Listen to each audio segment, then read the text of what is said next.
नमस्कार विद्यार्थी मित्रांनो, मागील व्हिडिओमध्ये आपण बेशुद्ध अवस्थेचे व्यवस्थापन हा फुल टॉपिक अभ्यासला आहे. यामध्ये आपण याचे क्वेश्चन घेणार आहोत जे एक्झामसाठी खूप उपयुक्त ठरणार आहेत. बेशुद्ध अवस्थेचे व्यवस्थापन. बेशुद्ध अवस्था म्हणजे काय? तर याचं उत्तर आहे बघा, व्यक्तीची शुद्ध हरपणे. त्यानंतर प्रश्न क्रमांक 2, बेशुद्ध अवस्थेचे मुख्य कारण कोणते? मेंदूला ऑक्सिजन कमी मिळणे.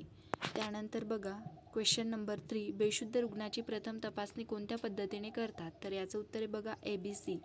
प्रश्न क्रमांक 4, ABC पद्धतीत एचा अर्थ काय आहे? तर एचा अर्थ आहे बघा, एअरवे. त्यानंतर 5, बेशुद्ध रुग्णाची श्वासनलिका मोकळी करण्यासाठी कोणती पद्धत वापरतात? तर याचं उत्तर आहे बघा, हेड टिल चेन लिफ्ट. त्यानंतर प्रश्न क्रमांक 6, बेशुद्ध रुग्णाला कोणत्या स्थितीत ठेवावे? तर याचं उत्तर आहे रिकव्हरी पोझिशनमध्ये ठेवावे. प्रश्न क्रमांक 7, बेशुद्ध रुग्णाच्या श्वास तपासण्यासाठी किती सेकंद निरीक्षण करतात? तर याचं उत्तर आहे 10 सेकंद. प्रश्न क्रमांक 8, श्वास नसल्यास कोणती प्रक्रिया सुरू करतात? तर याचं उत्तर आहे CPR. प्रश्न क्रमांक 9, CPR मध्ये छातीवर दाब आणि श्वास यांचे प्रमाण काय असते? तर याचं उत्तर आहे 30:2. प्रश्न क्रमांक 10, बेशुद्ध रुग्णाला खालीलपैकी काय देऊ नये? याचं उत्तर आहे पाणी. प्रश्न क्रमांक 11, बेशुद्ध रुग्णाची नाडी कुठे तपासतात? तर याचं उत्तर आहे हाताच्या मनगटावर. प्रश्न क्रमांक 12, बेशुद्ध अवस्थेत त्वचा कशी दिसते? तर याचं उत्तर आहे फिकट.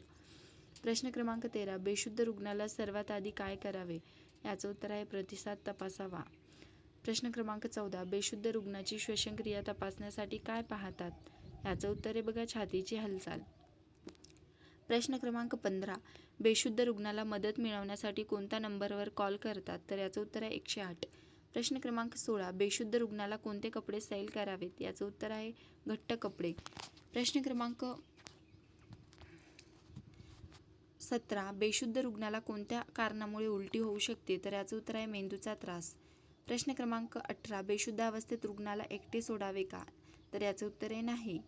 प्रश्न क्रमांक 19, बेशुद्ध रुग्णाच्या तोंडात अडथळा आल्यास काय करावेत? काढून टाकावेत. प्रश्न क्रमांक 20, बेशुद्ध रुग्णाचे मुख्य उद्दिष्ट काय असते? तर याचं उत्तर आहे श्वास चालू ठेवणे. व्हिडिओ आवडल्यास लाईक करा, शेअर करा आणि याचा नेक्स्ट पार्टसुद्धा लवकरच येईल, तो सुद्धा बघा.